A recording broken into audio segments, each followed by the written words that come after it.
You know, we just got two new game consoles, Xbox One and PlayStation 4, and the whole console space will be different for them. Ladies and gentlemen, I'm thrilled to introduce the PlayStation 4. We're thrilled to unveil the ultimate all-in-one home entertainment system. The new Xbox and PlayStation do much more than just play games with greater power and realism. That you would expect. They also make a much broader play for the entire constituency of the living room, moving more into entertainment, media, even communications, and doing so with different interfaces than just the familiar controller. Xbox on. Xbox One instantly recognizes me and gets me to my own personal home screen. A new set of universal gestures to control your entire TV experience. Both the Xbox One and the PlayStation 4 can log you in through facial recognition. The Xbox does it through the Kinect camera that comes included with the system. And for the PlayStation 4, you need the PlayStation Camera. That's a $60 add-on, but I think it's well worth it. And PlayStation 4 does not know who I am, but if I take the hat off, I'm me again. It does motion tracking, so if you're walking around a room having a Skype call, it'll follow you. It actually tracks your heartbeat.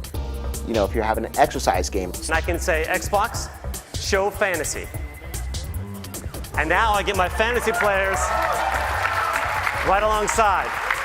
Gaming is a huge business, long ago leaving behind such stalwarts as theatrical movie presentation or radio broadcasting, certainly by revenue in the U.S. $79 billion in total revenue in 2012, expected to jump to maybe $93 billion when 2013 is all said and done, and substantially more in 2014 and 15. The lion's share of that is console-based, although the PC is still a strong second and mobile gaming is coming on like mad, as you know. But if you just look at online gaming through consoles, that alone, 165 million regular users by 2017. We're dealing with large numbers at almost every avenue. You don't just get that by doing high-end gaming. Go to TV.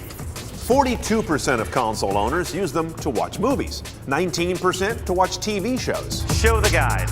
Especially the way the Xbox One brings in DVR ability, live TV, and pay TV, the usage curves ought to stay pretty stout. So the Xbox and PlayStation have a very interesting space and somewhat to themselves. Consoles are one of the few areas where Apple, Google, and Samsung don't call the shots.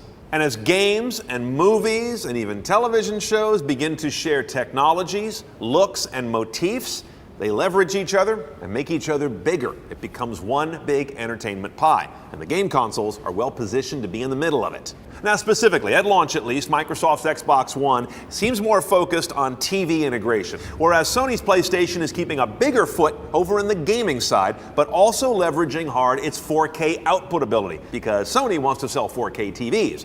Microsoft does not.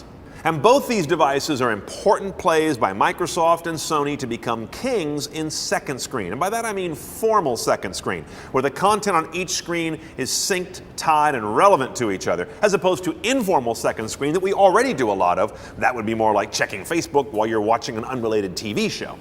Advertisers are in love with the possibilities of second screen, and Microsoft and Sony would love to come to them with a pre-built audience that is already using their ecosystem of mobiles, televisions, and consoles in the middle.